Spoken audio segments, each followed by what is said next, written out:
the Around the NFL podcast. Was not the oldest person at Coachella. Blondie was there too. Thank you very much. From the Chris Wrestling Podcast studio, it's Around the NFL. I'm Dan Hanzus, Gregg Rosenthal, Marc Sessler here, and yes, the time has come. I liken this to the particularly high-profile Aaron Rodgers appearances on the Pat McAfee show, when suddenly you're hosting a much larger audience than typical. So we welcome music fans right now, and the time has come now for Marc Sessler's review of Frank Ocean's controversial weekend closing set at Coachella. Greg, I think the right move here is for us to just kind of get out of the way and let Marc monologue this and take us through boots on the ground. Marc, there's a huge global audience here right now. Yeah. Pins and needles for days. They waited on Monday, were surprised and disappointed. Now they're back. The floor is yours. I could give you a more comprehensive review of Snail Mail, which was occurring during the daytime. I had a very atypical, strange weekend. It was wonderful, but I didn't stay for the latest stuff night after night. Wait, but we've planned out The 20 numbers more are just minutes. I know, but like 20 more minutes of your monologue is on schedule. The way right to there. actually set up a segment like this would be to check with me on what I actually witnessed and saw with my own eyes, because you knew that certainly was probably you listened on Monday, and he really built this up. So. I thought Bad Bunny was amazing. Did you see any of that? Like I did he not. brought out Post Malone, and there was a massive technical glitch that caused problems among the people there live. It was, I don't know if you've been, but it was fun. I've never been. It was one of my main goals was to avoid like a dangerous sunburn, which I partially did, I believe. Congrats. And I'm a big Snail Mail fan, so I like the shout out. I've seen them. She was great. A few times live. So for the Frank Ocean audience, yeah. we don't have I think isn't it like sort of on brand that I would go to this and not come back with like you and I might have different goals when we'd go there, and I maybe missed some of the things that would have been high on your list. So did you go? It was late night. You were saying that they went till 1 in the morning every night. You didn't stay till 1 in the morning Ocean. every time. Late. It's been a lot of reporting since then. There was supposed to be an ice skating rink, all these people that they had hired, and then didn't see an ice skating rink. Right, no, he Frank Ocean suffered an ankle injury on a bike on the Coachella grounds. Did you catch that or any of that hubbub? No, so what I did was went around like 10, 11 in the morning, because it is so crowded that if you go during the day, everything is wide open. And so I'd do more like 10 to 8 or 9, and then went back and watched some of the later stuff on a live YouTube feed. Would you go back?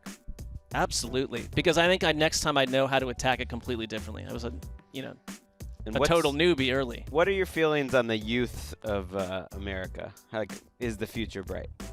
I think it's fantastically bright. Question. People were great there. I was not the oldest person, by the way. There are definitely other people floating around of my age set, but I would say it would be unquestionably in the older rung of ages.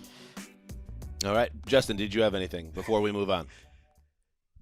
Oh, shoot. You caught me off guard. No. I hope Marc had a great time. I mean, who is this even talking? I don't even know. Marc, did you have fun? That's all that really counts. I had a wonderful time.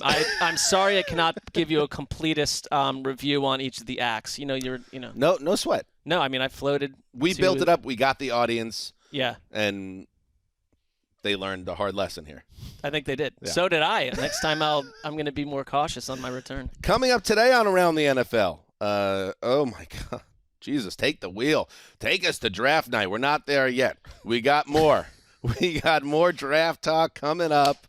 But we're lucky to have someone that's excellent in this realm, and really the NFL overall in terms of coverage. Ben Solak from The Ringer. We're going to have him on to talk about some of the kind of outliers and some of the oddities of the 2023 NFL draft. It's kind of a weird draft, especially in like the measurables department.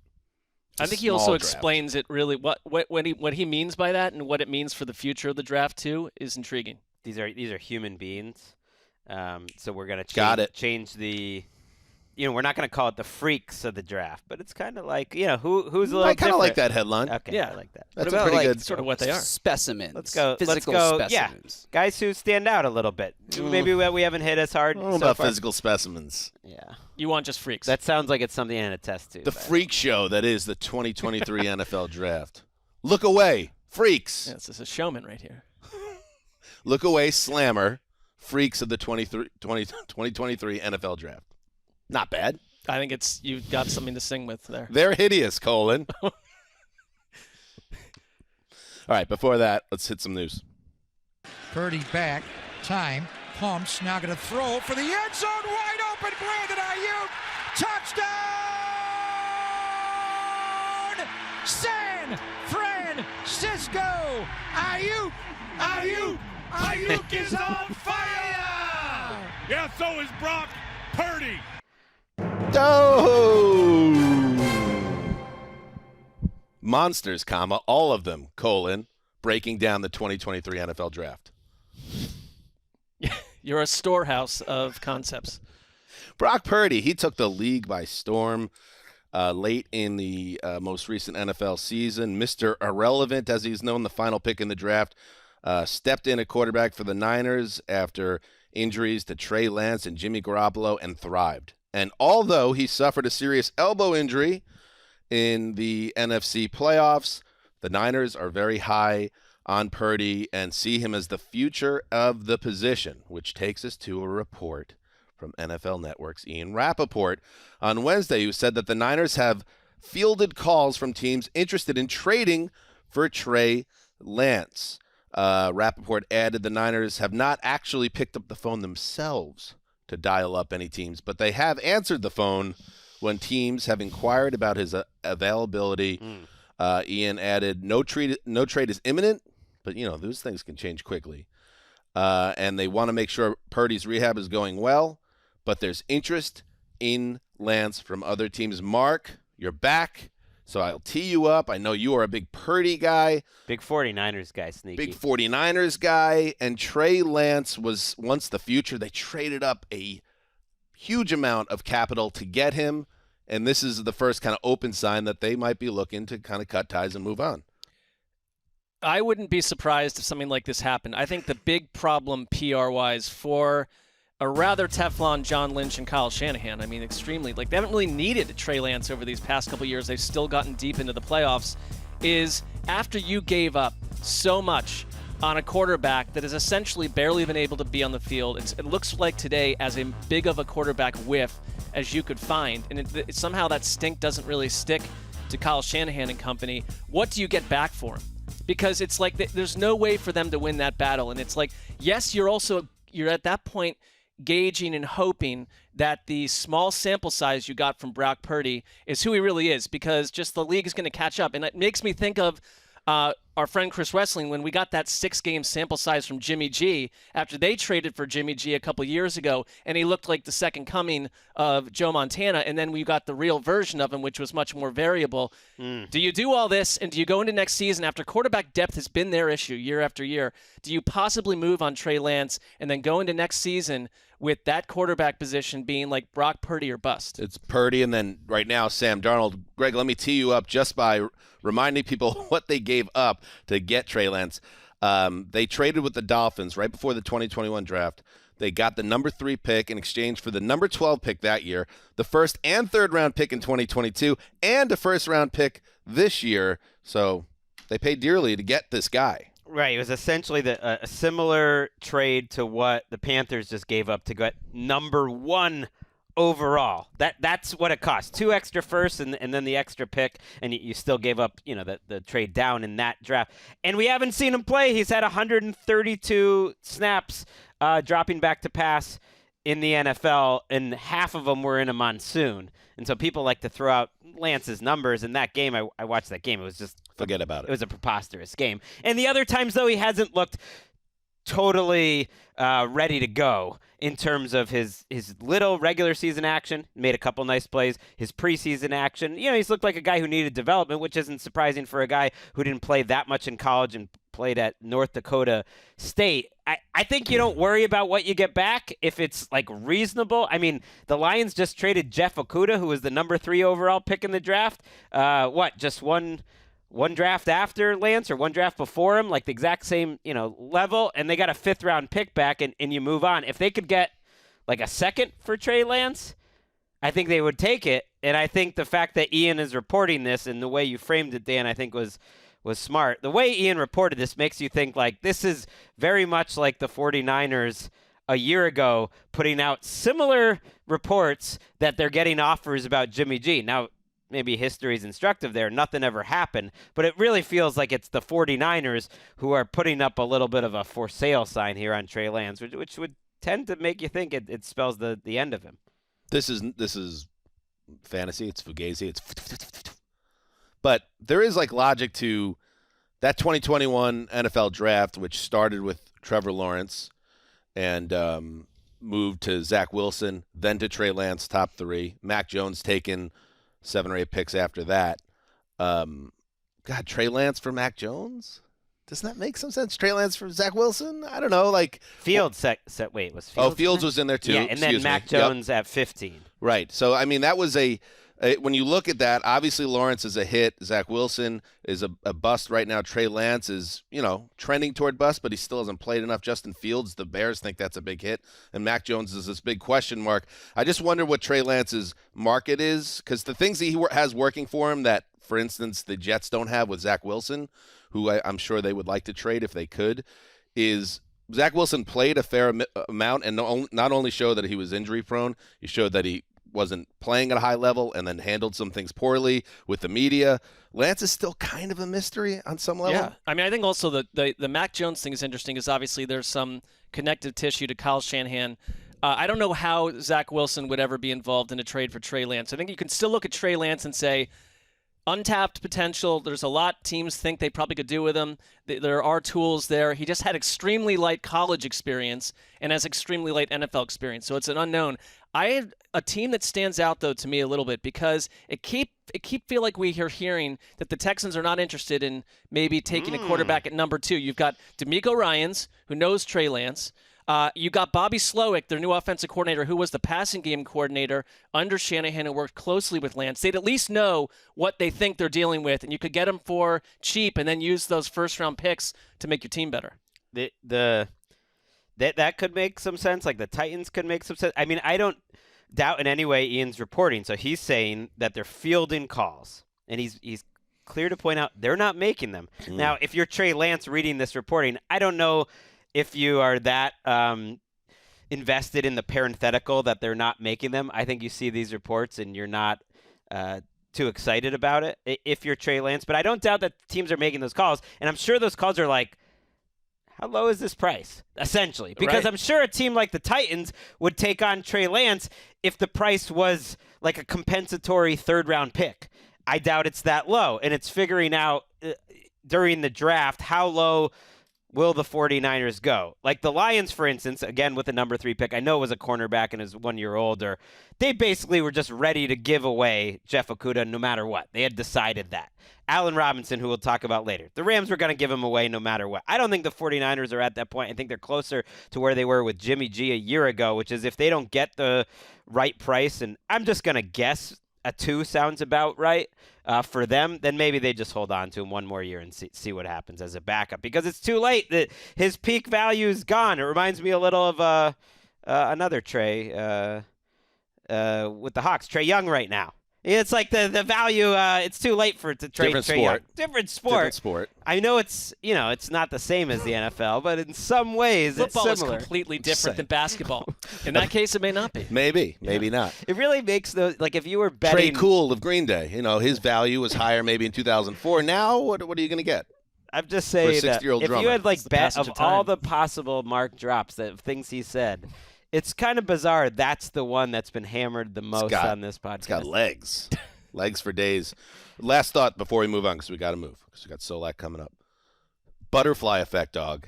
Like, Brock Purdy was the last pick in the draft. They had no intentions of playing him, and now you fast forward a few months, half a year, and he is their locked and loaded future right now, they think. They let Jimmy G go. They're going to trade potentially the number 2-3 pick from a couple years ago, and then it's Sam Darnold who's backing up Brock Purdy. It's like there's a lot invested in Purdy being the real deal now in San Francisco, unless there's something else up San Francisco's sleeve. Let's move on. Yes, Allen Robinson, he is on the move. I was a little surprised that they found a taker, the Los Angeles Rams, but then you look at the trade terms, and it's like, okay. The Steelers acquire wide receiver Allen Robinson, who was really pretty terrible, let's face it, with the Rams in his 1 year there. So the Steelers get Robinson and a 7th-round pick from the Rams for a 7th-round pick, and this is important as well, Greggy. Los Angeles will pay $10.25 million of Robinson's $15.25 million salary. Yikes. And they get to move up 17 spots in the draft. Still 17 spots in the 7th round. There can't be a lower total. I mean, that anyone can be traded for. Can I just say, that's it. You know, it's not a big deal, but I feel like the Steelers lose this trade. They move up 17 picks in the 7th round. Who gives an F? And you're paying Allen Robinson $5 million this year? Allen Robinson's a $5 million player right now? I don't think that's a crazy risk-reward scenario. He put that was some pretty bad tape last year, and he was pretty bad with Chicago the year before that. Yeah. I guess that's a fair enough point. Like, who else is making around that much money this year? Paris Campbell signed in free agency. He's making around that. Okay. Darius Slayton for the Giants is in. Give me those guys. But I see your point.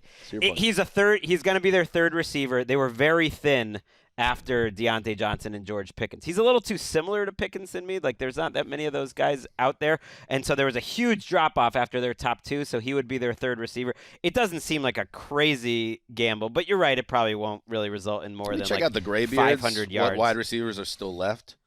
I mean, he averaged 34 yards per game over the last 2 seasons. So you're right. That Chicago year felt like it was a mail-in job. And last year, I mean, we were, going into September – coming out of Rams camp with the most flowery reporting around Allen Robinson possible, and he completely flatlined. And it now with what they've traded him for, it looks like a complete disaster. So here if we're looking for depth for Pittsburgh, I'll use the Graybeards, my team of 30 and over veterans. Odell Beckham off the board. Jarvis Landry still out there, right?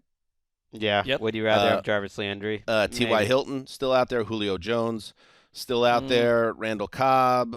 Robbie Chosen Anderson is off the market now. Sammy Watkins.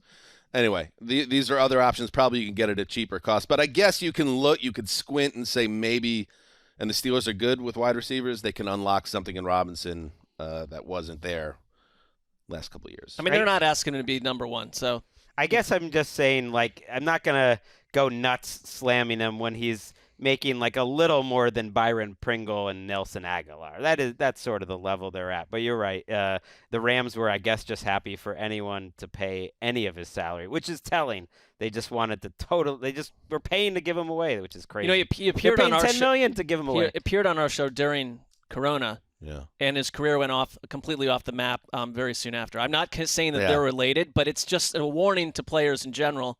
If you were to appear on the show, like, the future is a mystery. Pretty bad segment with Allen over a lot of Wi-Fi issues. No, at the Rams camp as well. Well, a lot of noise being picked up by the right. Aaron Donald was right next door with our friend Ricky Eric. Hollywood making a lot of noise over the loudspeaker, and Allen Robinson was disrupted. That might have been where it changed. I'm not going to point fingers, and I know especially after the last show with Justin, but Gravedigger, that was a bit of a test for you at Rams camp last summer when Ricky was alpha dogging that and doing this loudspeaker interview with Aaron Donald. Like, you could have went over there and pulled the plug on that interview so we could have gotten better Allen Robinson sound. The ship has sailed, but that's all. Sorry about that. I guess I really dropped the ball there, but it was cool to see Ricky out there just doing her thing, talking to Aaron Donald, you know? But do you think that somebody answered some Justin?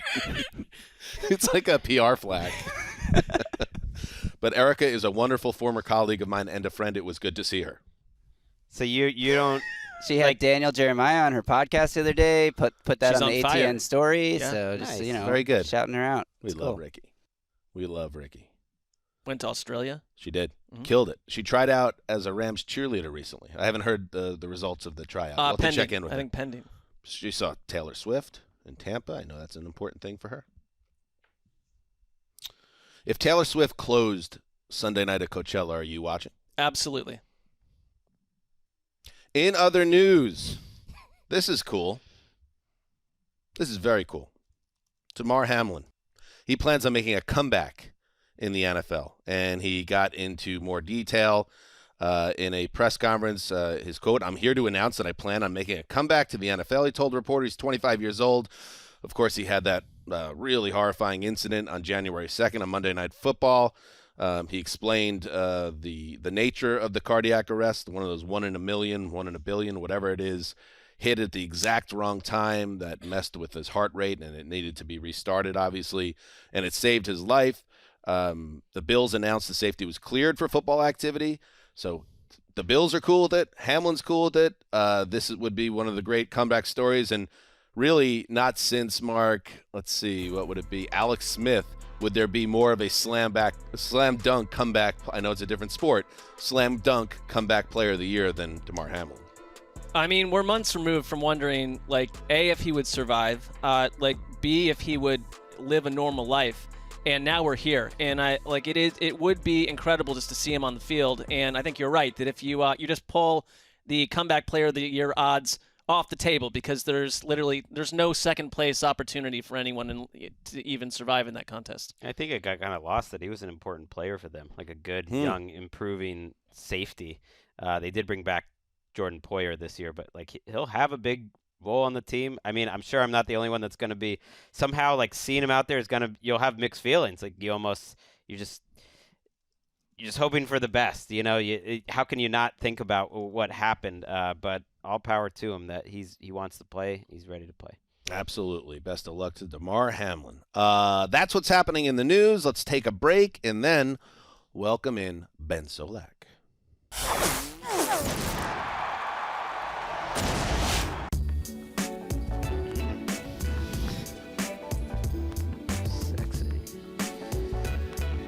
Asked our music department to pull up some Frank Ocean-like music.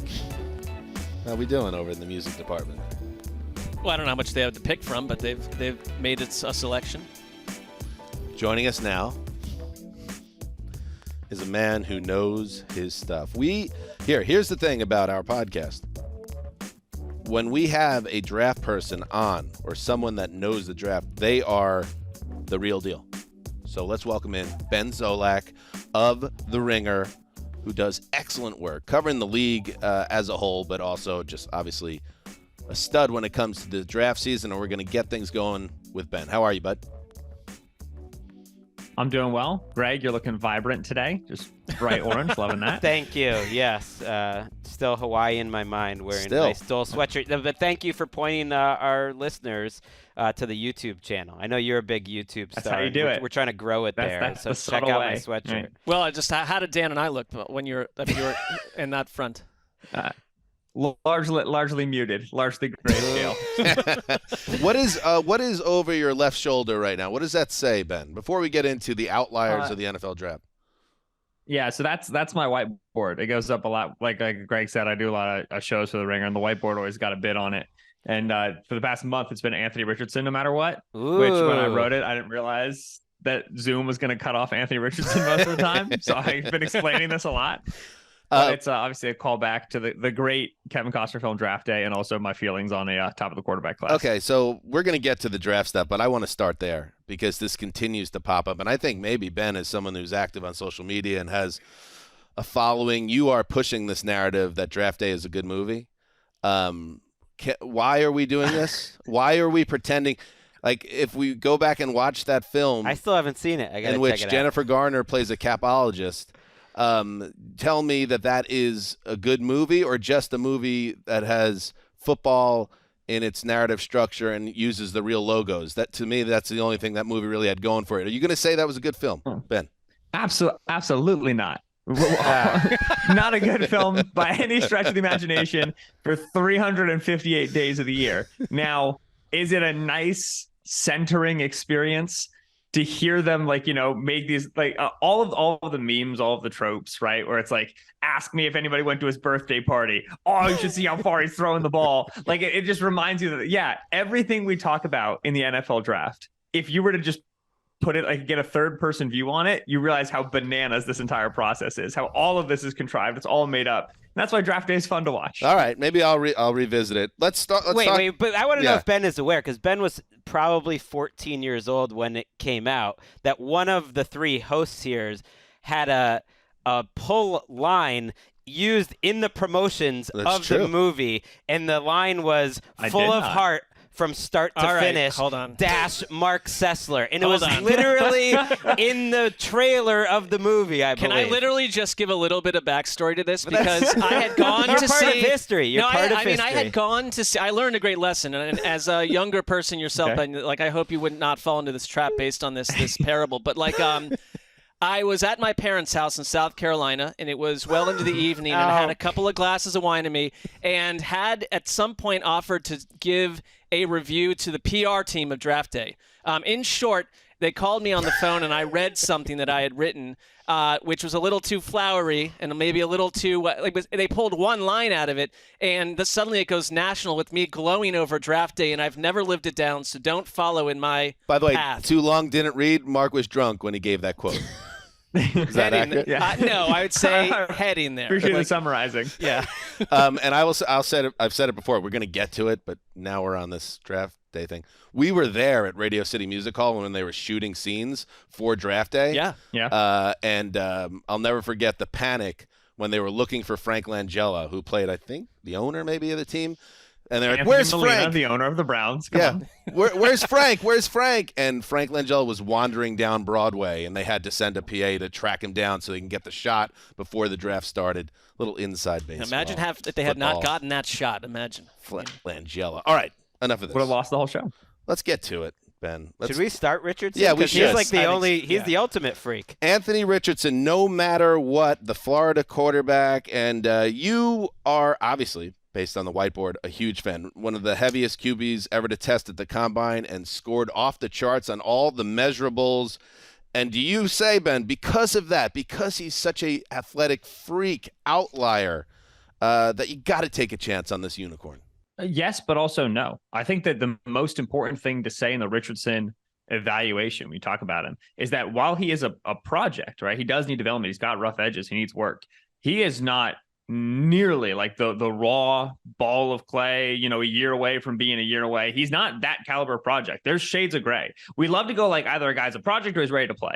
And it would be nice if the world were that binary, but it isn't. When I look at when Trey Lance came out of North Dakota State, he goes 3 overall. When I look at when Josh Allen comes out of Wyoming, he goes 7 overall. Those guys were doing fewer developed things as pocket passers than Anthony Richardson was. Richardson is one of the lowest sack rate quarterbacks to come out in recent years. He is unbelievable, like buying time in the pocket, finding a check down, getting rid of the football. This isn't like a crazy scrambler, make it all up. It's always backyard football. He does legitimate 202, 303 level things at the football field.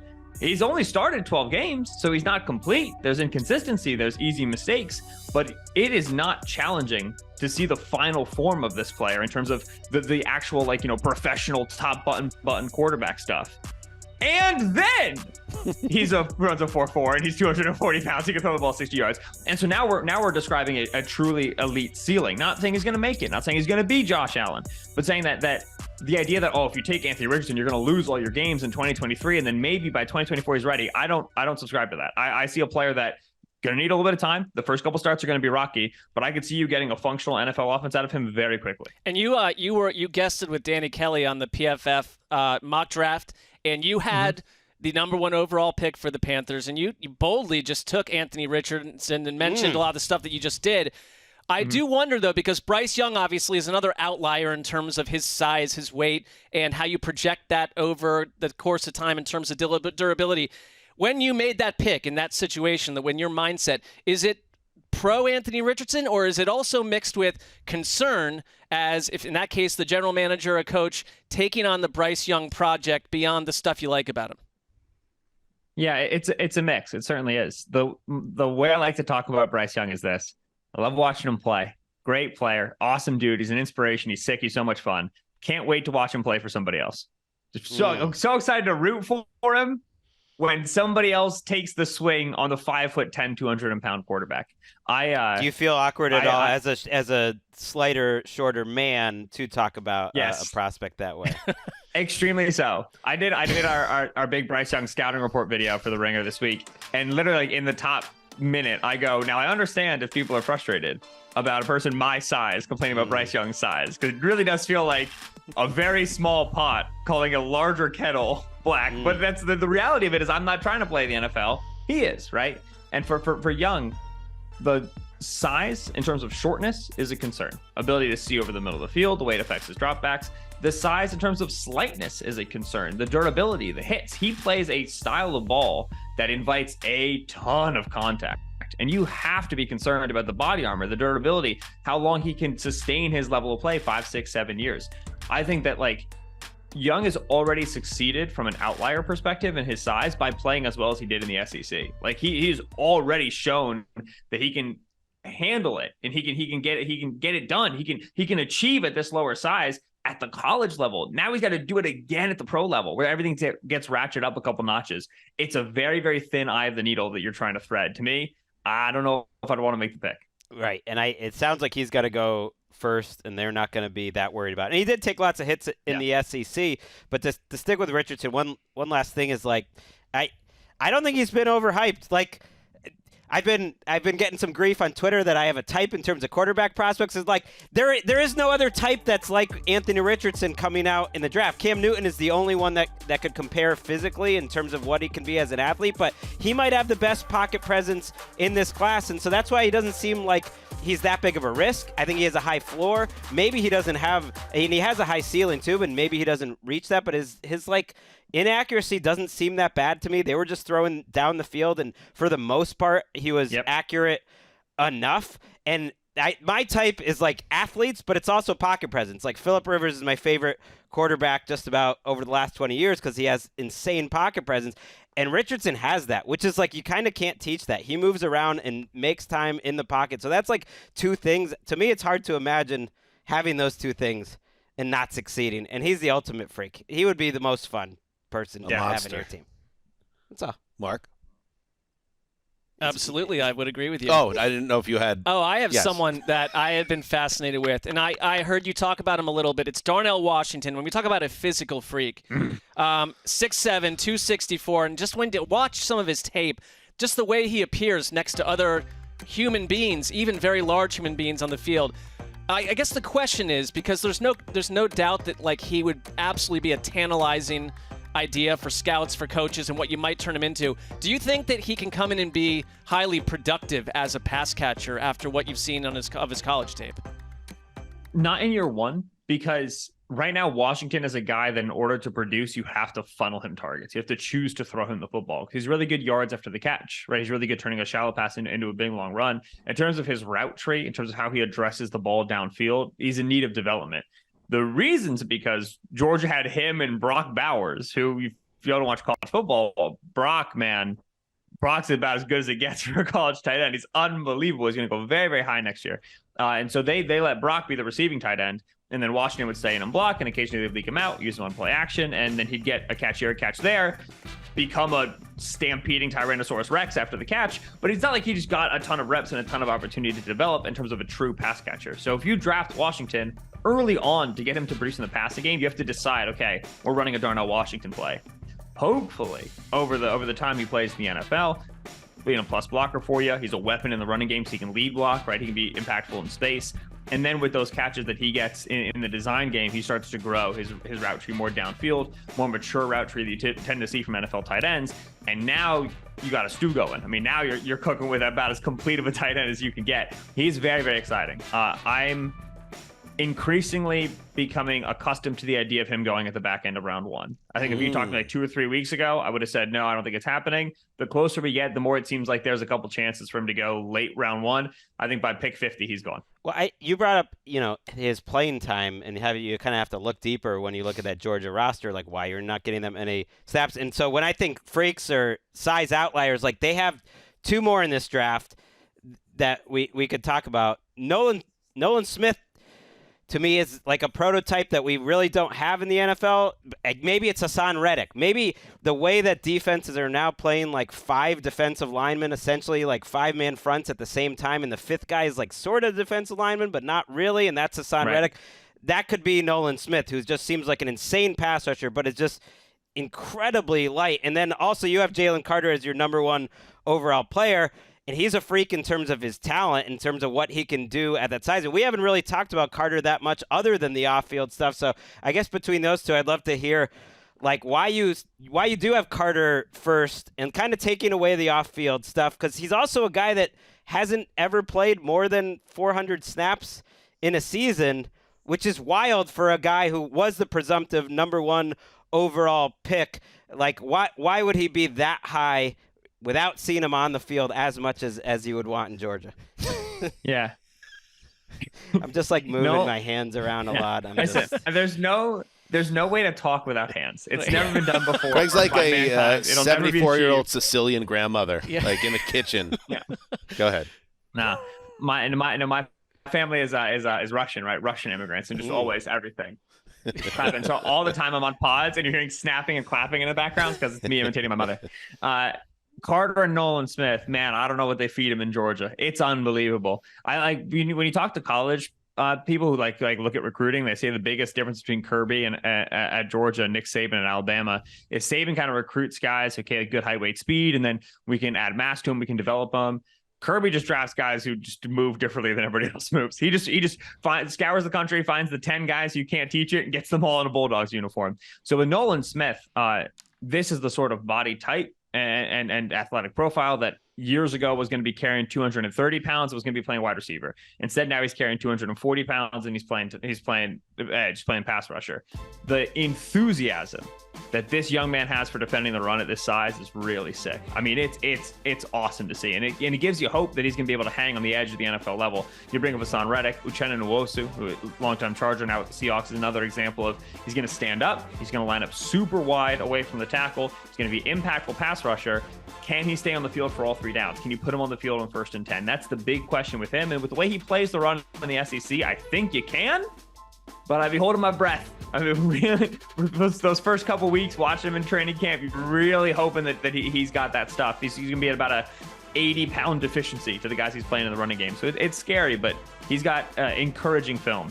With Carter, the rotation at Georgia is partly a result of how well they recruit. It's also part of the recruiting process. They are willing to get young players on the field. We're willing to put really talented freshmen, redshirt freshmen, sophomores on the field. And accordingly, you kind of get some of these low snap counts. It doesn't bother me too much with him. Carter's the sort of guy where, you watch him for about 5-10 plays. You go, oh yeah, no, 310 pounders don't move like this. This isn't real. This is a figment. This has been doctored. This is AI footage. It's Ndamukong Suh-esque in my opinion. I've heard Fletcher Cox. I think that's a warranted comparison as well. This is a guy with double-digit sack potential from the interior. Yeah, conditioning is going to be a question in year 1, but if I'm taking him top 3, top 5, top 10, I'm trying to maximize his role in my defense such that, yeah, if he needs some time off in year 1, I'll give him that time off in year 1 to ensure he's the force he can be on 3rd down. So I'm not too concerned about the volume. Let's circle back because everything with this draft, and we talk about the outliers, the freaks of the draft. This draft is small. It's going to be a short number 1 pick. You got short arms, you got smallish wide receivers, but let's talk, Ben. The short king, Deuce Vaughn, running back, Kansas State, 5'5". Greggy, 5'5", Greggy. You got him. The shortest dude ever measured at the combine. MJD, one of the great running backs of the aughts, also NFL employee here now, has him as his number 4th ranked running back prospect. What do you think of MJD, who they rounded up to 5'7" or so? So right, there's something there. Well, and Ben, but also weighed about 30 more pounds coming out. Ben's friend and coworker Danny Kelly called this player MJD with a tapeworm. So there is some connective tissue. So let's talk about our short king out of Kansas State. He is a delightful young player. He's quick as a wink. He's tough as nails. He's actually really good in pass protection because he's naturally predisposed to chopping blitzers. He's a great cut block player because he can't really do much of anything else. So he's actually weirdly good in pass protection. I think there's a way that he's a special teams player. I'm not sure that he's got runaway speed such that, like, you know, he's going to be like a truly impactful returner. But he's tough, he's physical, and he can hang. He can definitely make guys miss. You are very limited in terms of what you can run with him as a true running back, because he's just not going to be able to break the number of tackles that you need him to in the first level. It's really hard to get him to run between the tackles consistently at the NFL. So I'm sadly out on our short king Deuce Vaughn. However, I do find Deuce Vaughn a delightful player. He's very fun to watch. I'm going to remember his college career fun. Yeah. You just put another chip on his shoulder. It feels like small but broad have shoulders. Have you looked in the mirror and just thought, like, you know, you've been down on some of these shorter, smaller guys. Is there something you need to work out, you know? Wow. In terms of, like, is it coming from the inside, you know? Short king on short king violence here. That he just likes the big guys. I'm trying to say be proud. Like, I love me some Tank Dell. I like some of these smaller receivers. Well, I think let's we have raise them up. Let's lift them up, Ben, instead of trying to hold them down. Football's for big guys. Let's bring this up on the screen here. And this was a tweet that you responded to the other day. Someone explain this, Ben. Someone's coming at you in this time of year when you're obviously putting a ton of work in about your actual playing history, and you swatted them down. Yeah, the folks like to say all the time this guy's never played a snap of football in his life, which means that they haven't watched 5th and 6th grade Stroudsburg High School football anytime recently. I was the starting slot back. Thank you very much. We were in a practice in 7th grade before the season started, and future first-round pick of the Colorado Rockies, Mikey Nicorak, who was our quarterback, hit me in an Oklahoma drill. He's a quarterback now. Hit me in Oklahoma drill and left an indent in the turf where my body landed. I distinctly remember looking up into the sky and going, yeah, marching band, I think, is probably, that's where you do marching band and cross country. That's going to be the move. That's all good. Mark's Pop Warner days have floated our show for years. We've always needed that. Like, what are our bona fides? Like, Mark played in Pop Warner, I played in the backfield, and if I were not roughly 20 years older than Ben, we might have faced each other on the field, on one of those fields. But absolutely, yeah. It's I love the you never played. It's like, yeah, man, like everyone knows. You're not like nobody was watching my stuff going, well, this guy definitely played in college, and they saw your tweet and they were like, wait a minute, no, he didn't. Like, you're not breaking any news.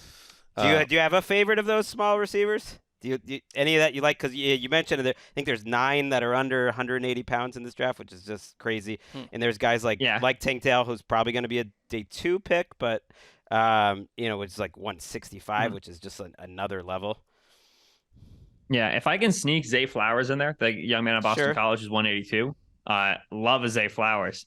That's an explosive player with a lot of deep potential. I think I think Zay's going to go earlier than people think. I think Zay's got a good chance to be wide receiver 1, depending on where Smith and Jigba goes. Wow. League likes him a lot.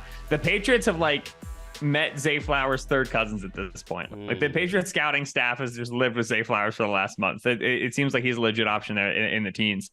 And then if we go true under 180, Josh Downs out of UNC is really fun.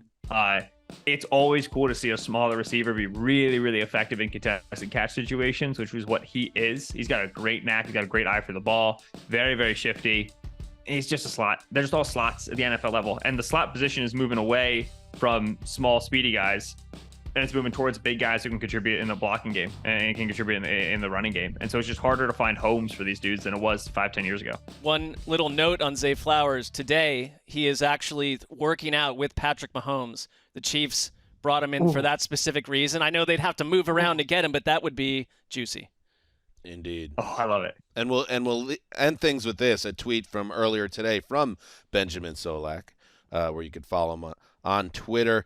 Day 1 of the 2023 NFL Draft is in 8 days, and I think I could better predict the first 5 picks of the 2024 draft than I could the 2023 draft. I kind of like that. Yeah. Like, I the drafts where you could kind of nail the top 10 or get close to it, not as compelling to me as these wide open years. So it will be fun, Ben, to see how it all plays out. That's the sentiment of somebody who does not attempt to bet on the NFL draft right there. Exactly. Those of us on my side of the line, I really like those ones where you can figure out what's going on in the top 10. I do like that. And I do like you said to me, like, we've now reached that point of the draft process. You put a a moratorium on new draft takes. No more new draft takes. There you go. Everything has been said, and now we just kind of ride out the next 9 days. Nothing new. Yeah. Anybody who's dropping I think X could Y on April 15th, you're just bored. You're just bored and out of stuff. It's time to stop. We've done enough. Let's see what happens. Ben, thank you for joining us, buddy. And everybody follow Ben on his NFL stuff, his draft stuff at The Ringer, of course, and the Ringer NFL show on Spotify and anywhere else you get your podcast. Ben, thank you very much, bud. Appreciate it, fellas. Big fan. See you, Ben. Thank you. There he goes. Good stuff from Benjamin Solak.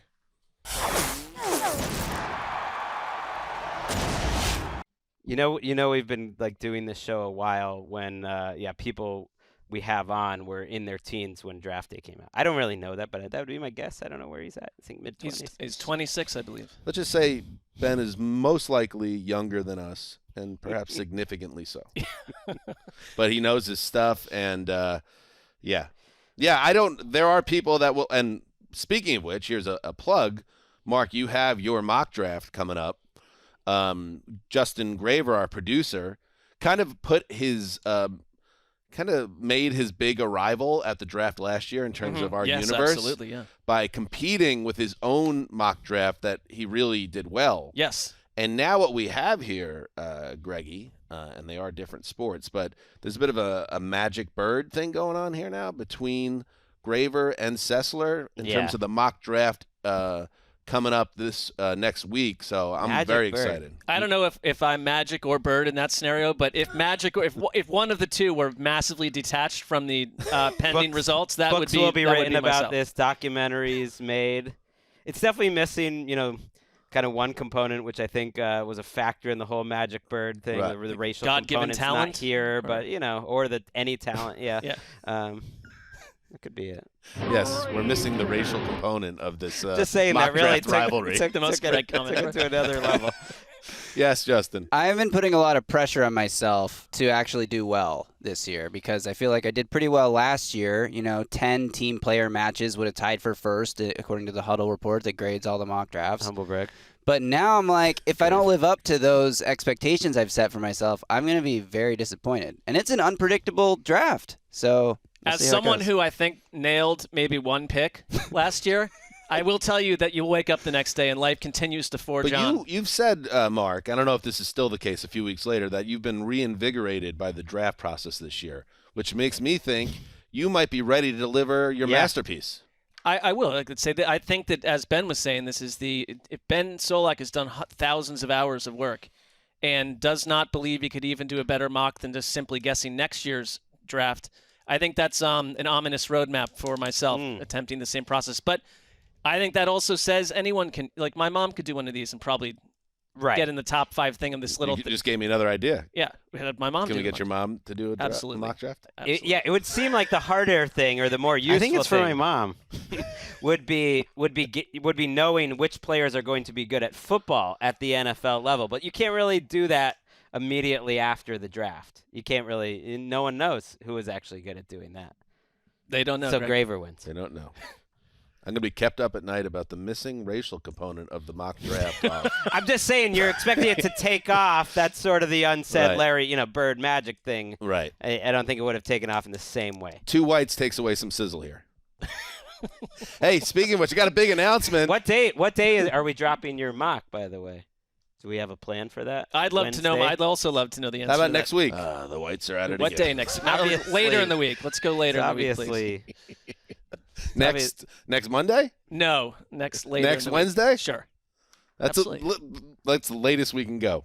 I think went right up to the edge is when we do it because there's new information coming in, new Oh, because scouting. you do it like the Mayock version, where it's like I'm not with all these the riffraff. I give you one mock draft, and that's all you get. There's no 2.0, 2.0, no, 3.0, there's no point 4.0. anything. Like it just. I there's think probably traditionally no point we've to done it it on Wednesdays. Yeah, we'll do Wednesday. I like that. Big Because announcement. I always remember draft day. You're like, oh, things have already changed. My mock's all messed up. Oh, this is. He does crazy. care. I like that you do care, Mark. Yeah, He's Greg is good. like a little dog, like biting at your ankle as you're just attempting to just do your thing. you know? shut up? Big announcement on the draft. We've been teasing this, and now here it is. Do we have the horns? Do we have the medieval times or the height of the English Empire? Yeah. Some call it a fallen empire now, but listen, we have a huge overseas fan base, so we would never say that. We don't reference them that way. We will be doing a live stream of the 2023 first round NFL draft from the NFL media headquarters here. Live YouTube stream. We will be on camera. This feels like a mistake. We'll be on camera for all 3+ hours of the first round, chopping it up, discussing the different moves, the picks, the trades.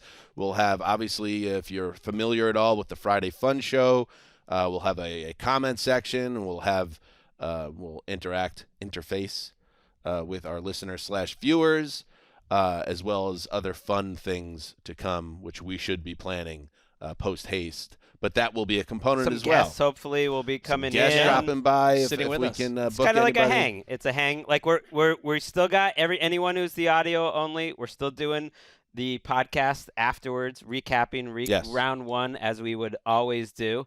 And if you wanted to check out the YouTube, it's going to be best live, but I think it'll be up there on YouTube after the fact too. So you can just rewatch it over and over and over. And Mark, people say this is revolutionary. No one's ever done this before, a live stream.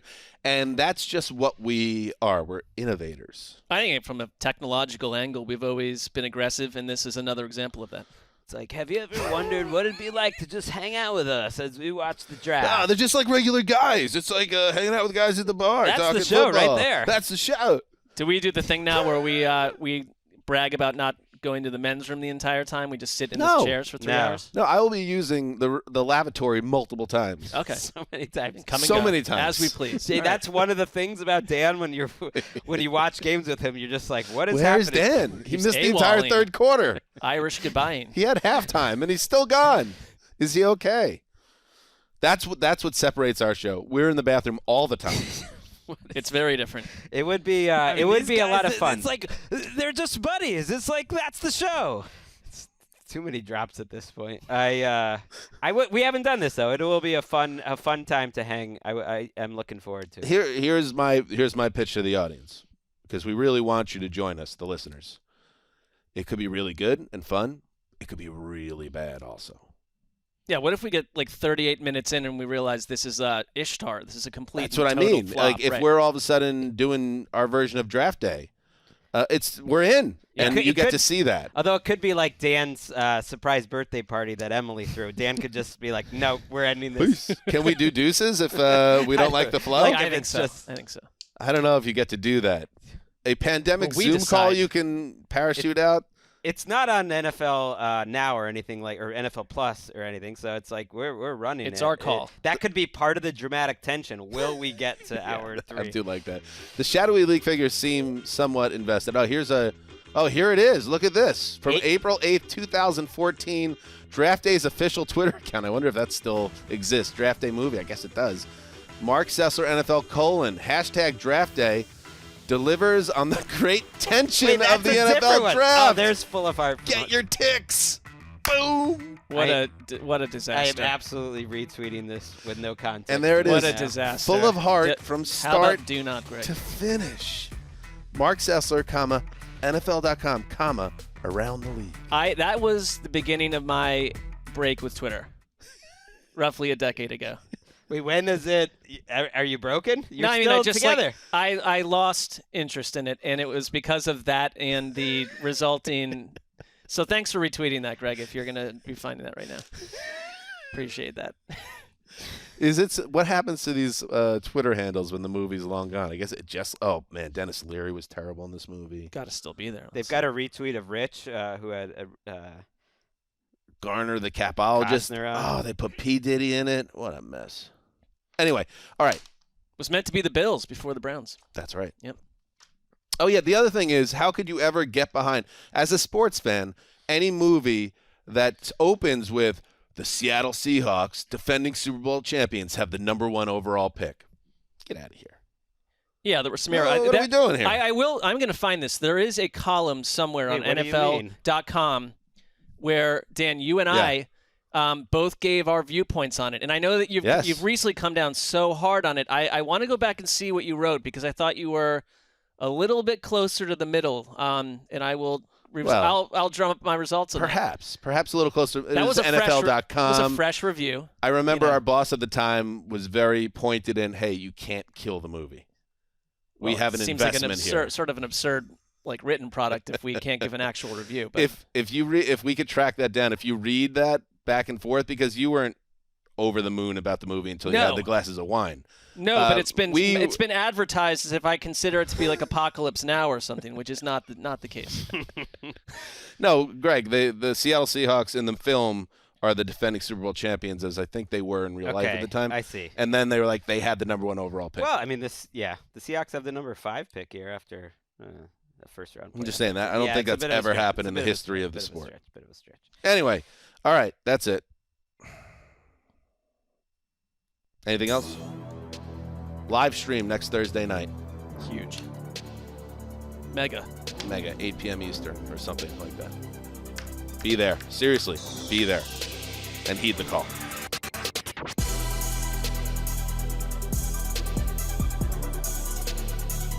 Is never too old to rave in the desert with Blackpink.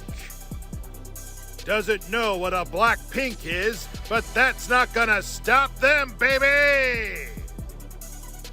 Need someone to hold this camera so we can get a good pic in front of the giant Ferris wheel. We'll be at the Mojave stage if you need us.